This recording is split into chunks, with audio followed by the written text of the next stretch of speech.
अरे दोस्तों, आज मैं आपको एक बहुत अच्छी कहानी सुनाने वाली हूँ। अगर आपको मेरी कहानी अच्छी लगे तो मेरे चैनल को लाइक, सब्सक्राइब और शेयर ज़रूर करना। माँ, हम कहाँ जा रहे हैं? माँ को कपड़े बैग में डालते देख नन्ही 3 बरस की कम्मो पूछने लगी। ममता ने प्यार से बेटी की तरफ देखते हुए कहा, तुम्हारी नानी बहुत बीमार हैं, हम उन्हीं को देखने जा रहे हैं। अभी कुछ ही देर में तुम्हारे पापा आ जाएंगे तो हम निकलेंगे। कैलाश के घर आते ही कम्मो पापा आ गए कहकर दौड़ी।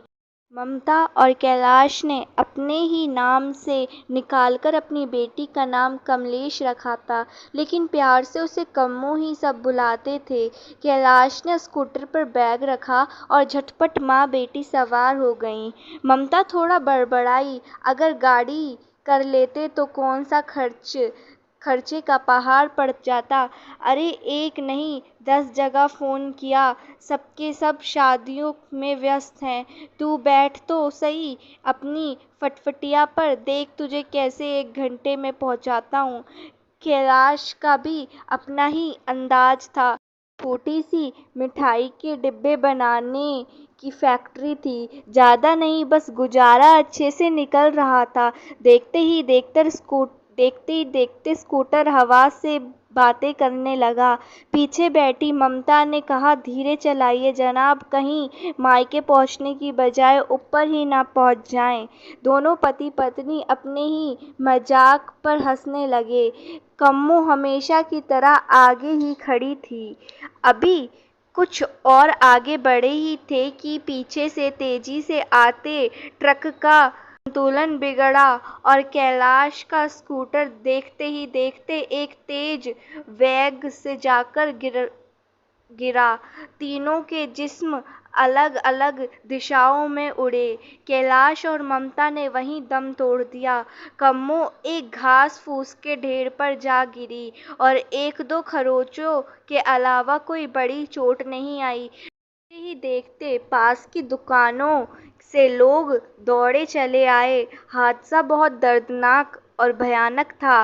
पल में एक हंसता खेलता परिवार उजड़ गया था। खबर पाकर पुलिस आई। कम्मो के नाना और मामा दौड़े आए। बेटी और दामाद के मृत शरीर देखकर पिता की छाती फटने को आई।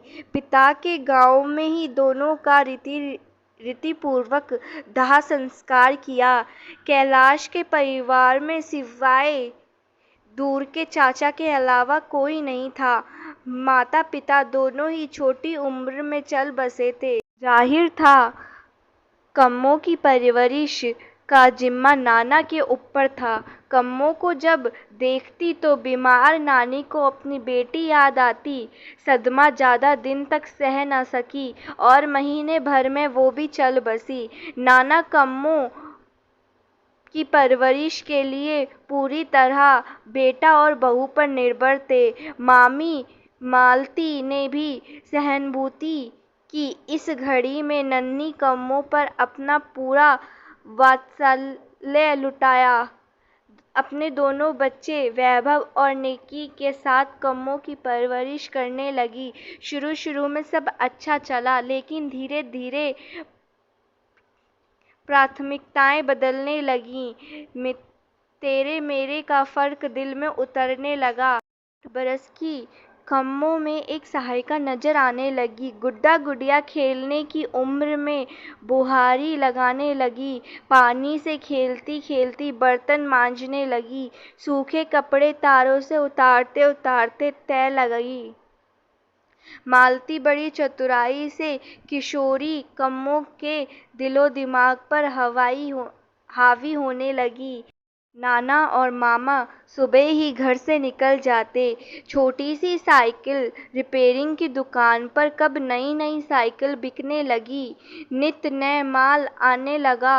मामा ने पता ही नहीं चलने दिया। कम्मो के पिता की फैक्ट्री और घर बेचकर जो भी पैसा आया, सबका सब मामा ने अपना व्यापार बढ़ाने में लगा लिया। बूढ़े नाना के पास सिवाय चुप रहने के कोई रास्ता न था। 12 बरस तक पहुँचते पहुँचते कम्मो काफ़ी रसोई के काम सीख गई।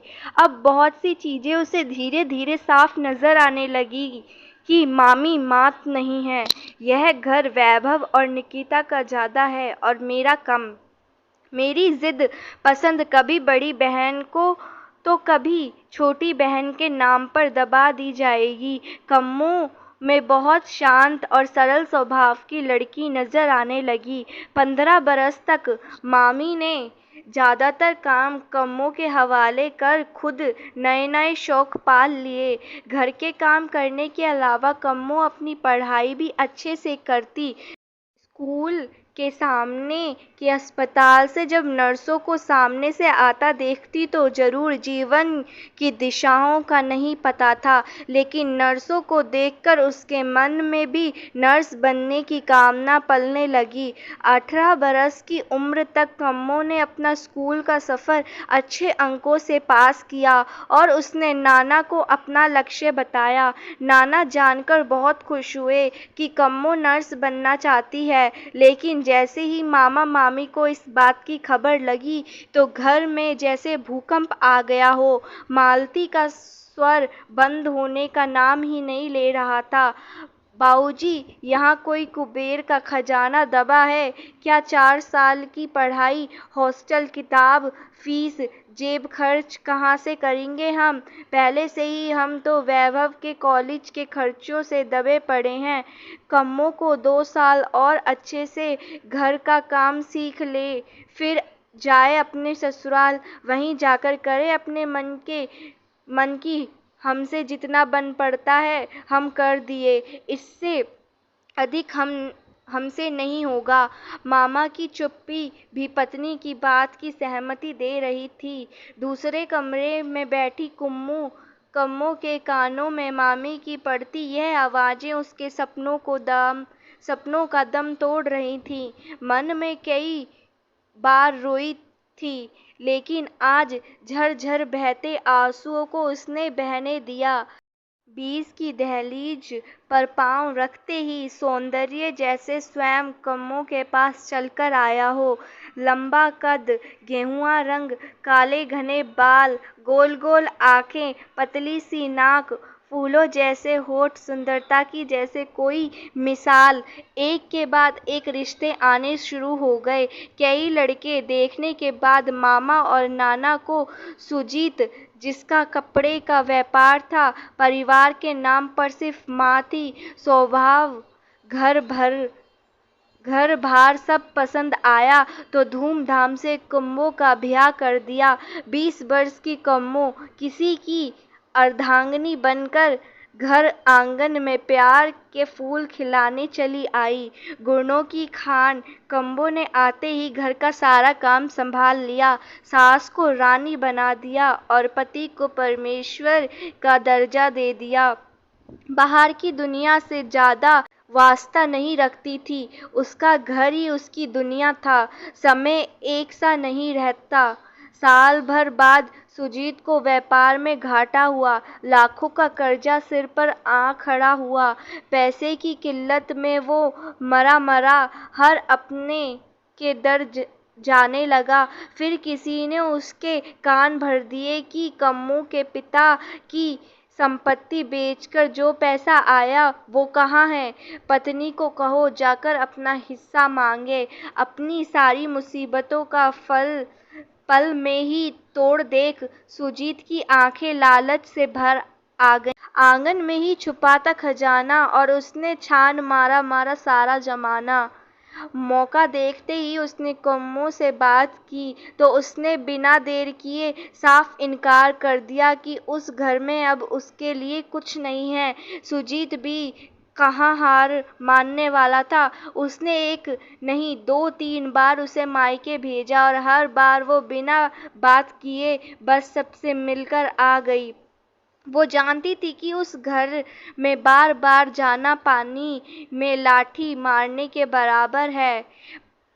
पत्नी का सहयोग ना मिलता देख माँ ने सलाह दी, इसे कहीं बाहर घुमाने ले जा, खिला पिला कुछ खरीदारी करा, शायद अकेले में तेरा दर्द समझ जाए। सुजीत को सुझाव अच्छा लगा और वो 2 दिन के लिए कम्मो को शहर घुमाने ले गया। उगाने के लिए जमीन तैयार करने की कोशिश करने लगा। कुम्मू पूरा दिन बहुत खुश रही। बरसों बाद उसे एक ऐसी खुशी मिली थी। घर लौटते हुए वापसी में वो कुछ खाने के मकसद हाईवे पर बने एक ढाबे पर रुके। वहाँ सुजीत ने कुम्मू से बड़े प्यार से समझाया कि वो बहुत मुसीबत में है और वो जाकर अडिग होकर अपना हिस्सा मांगे। पति के मुंह से फिर से वही बात सुनकर कुम्मू ने एकटक जवाब दे दिया, एक नहीं 1000 बार भी कहोगे मेरा जवाब ना ही है। सुजीत सुनकर झल्ला उठा। पागलों की तरह इधर उधर घूमते हुए बड़बड़ाने लगा, इसे मेरी अहमियत का एहसास नहीं है। पता चल जाएगा इसे अगर छोड़कर चला जाऊं। ऐसा विचार मन में आते ही एक विकृत सा विचार मन में खोद गया। क्यों ना थोड़ी देर के लिए इसे अकेला छोड़कर जाऊं, क्या पता इसकी अकल ठिकाने आ जाए। यह सोचकर ही वो एक योजना लेकर चारपाई पर बैठी कुम्मू के पास आया और बोला कि यहाँ से 15 मिनट की दूरी पर उसका एक दोस्त रहता है। वो उसे कुछ पैसे देने के लिए तैयार है। वो खाना ऑर्डर करे और वो 1 घंटे में वापस आ जाएगा। कुम्मू ने जिद की कि उसे भी साथ ले जाए, लेकिन वो अभी आता हूँ कहकर जल्दी से गाड़ी लेकर निकल गया। आधे पौने घंटे तक गाड़ी चलाने के बाद उसे बाजार की कुछ रौनक नजर आई तो उसी तरफ निकल गया। सामने भटूरे छोले का ठेला देखकर उसकी भूख मचल उठी। थोड़ा वक्त भी बिताना था तो 1 प्लेट का ऑर्डर दे दिया। तभी उसके कंधे पर पीछे किसी ने हाथ रखा तो देखा पुराना दोस्त खड़ा था। उसने आग्रह किया कि पैक करवा कर ले चलते हैं, पीछे ही उसका छोटा सा घर है, अकेला रहता है, वहीं बैठकर खाते हैं। सुजीत के दिमाग में अकेली बैठी पत्नी घूम रही थी। आधे घंटे में ही वो लौट जाएगा, यह सोचकर वो चल दिया दोस्त के घर। अभी गाड़ी में बैठा ही था कि माँ का फोन आया कि कब आ रहे हैं। 9 बज जाएंगे यह कहकर फोन गाड़ी में ही रख दिया। सालों बाद मिले यार की आवागत में दोस्त ने शराब की बोतल भी खोल दी। सुजीत ना करने के बावजूद भी पीता गया। पेट में खाना, नशे में चूर थका हुआ जिस्म कुछ ही देर में लड़खड़ा गया और देखते ही देखते गहरी नींद में सो गया। पति को निकले 1 घंटे से ज्यादा समय हो चुका था।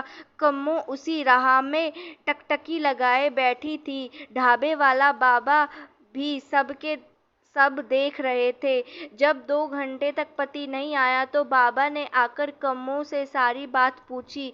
उसने बताया कि घंटे भर में लौट आऊंगा कहकर गए थे, ना जाने कहाँ रह गए। बाबा ने कहा तो बेटी फोन कर लो।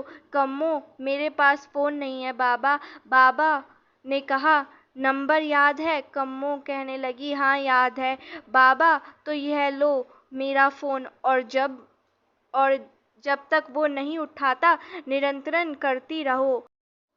कुम्मू ने धन्यवाद कहा। यह क्या, सुजीत फोन उठा ही नहीं रहा था। अब डर के साथ पति की खैरियत की चिंता भी सताने लगी। देखते ही देखते अंधेरा बढ़ने लगा। कुछ और ना सूझा तो अपनी सासू माँ को फोन मिलाया तो उसने बताया कि उसकी बात हुई है और वो सही सलामत है और जल्दी लौट आएगा, चिंता मत करो। पति सही है, यह जानकर मन को राहत मिली। फिर यह सब उसने क्यों किया? कहीं उसे सताने के इरादे से तो नहीं? यह ख्याल आते ही कुम्मू का दिल बैठ गया। पति की इस घिनौनी हरकत से उसकी आत्मा दर्द और पीड़ा में से भर गई। जिसे उसने हृदय से प्रेम किया, उसने चंद रुपयों के लिए उसे यह सजा सुनाई।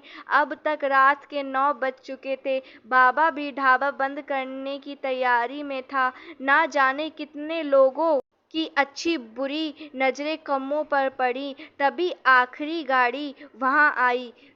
पति पत्नी दोनों डॉक्टर थे।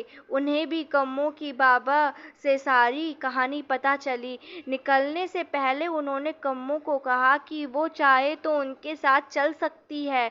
सुबह वो उसे उसके गांव छोड़ देंगे। बाबा ने कम्मों को कहा, बेटी तुम सोच लो अच्छे से, वरन मेरे साथ मेरे घर चलो। घर में मेरी पत्नी है, तुम्हें कोई दिक्कत नहीं होगी।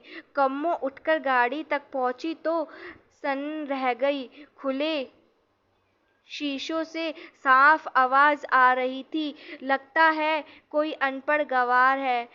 पति बीच राह में ही छोड़ गया है। हम अपने ही घर रख लेंगे। नौकरानी तो हम भी कब से ढूंढ रहे हैं। डॉक्टर की पत्नी की इस आवाज़ से कम्मो दौड़कर बाबा के पास आई और कहने लगी, बाबा मैं तुम्हारे संग चलूंगी। आधी रात तक बाबा की पत्नी से बातें करती रही, उसे सारे अपने जीवन की कहानी सुनाई, फिर अकेली बैठी सोचती रही। पति ने अंधेरे में छोड़कर हजारों उसके भीतर चेतना के दिए जला दिए। कम्मो पहली बार खुद से मिली थी, अपने बहते आंसुओं के पीछे छिपी अपनी उस शक्ति को भी पकड़ने लगी जो कई परिस्थितियों के विषभूत कहीं गहराई में दब गई थी।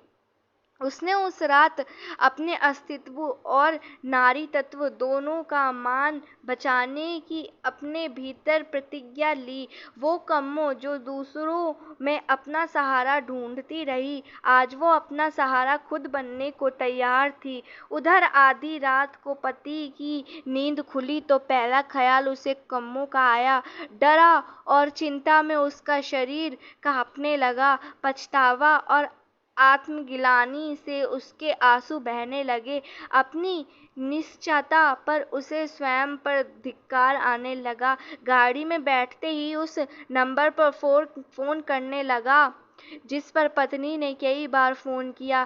तेज स्पीड के से आधे घंटे में ढाबे के बाहर खड़ा था। सुबह के 5 बजे जब बाबा और कम्मो निकलने के लिए तैयार हुए तो अम्मा ने पूछा कि क्या सोचा बेटी, कहाँ जाओगी? नाना के घर या पति के घर? मैं अपने घर, अपने पति के पास जाऊंगी। एक स्त्री के लिए उसके पति के घर से बढ़कर कोई सुरक्षित घर नहीं है, यह मैंने एक रात में जान लिया। अंधेरे में छोड़कर उसने मुझे बहुत उजाला दिखाया, अब उसे रोशनी में लाना मेरी जिम्मेदारी है। एक आत्मविश्वास से भरी कम्मो यह कहकर अम्मा के गले मिलकर चल दी। अम्मा ने आशीर्वाद देते हुए कहा, हमेशा खुश रहो बेटी। ढाबे पर पति की गाड़ी देखकर वो बाबा को धन्यवाद देकर गाड़ी की पिछली सीट पर बैठ गई। हफ्ते भर तक सुजीत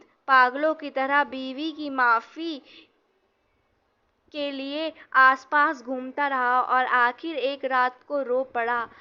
आत्मा पर पड़ा बोझ उसे खाए जा रहा था। कम्मो ने आखिर एक शर्त पर पति को माफ करने की बात कही कि वो पढ़ना चाहती है, नर्स बनकर अपने पैरों पर खड़ा होना चाहती है। सुजीत पत्नी की खुशी के लिए सब कुछ करने के लिए तैयार था। कम्मो को नर्सिंग में दाखिला ही नहीं बल्कि बैंक से शिक्षा ग्रहण करने के लिए लोन भी मिला।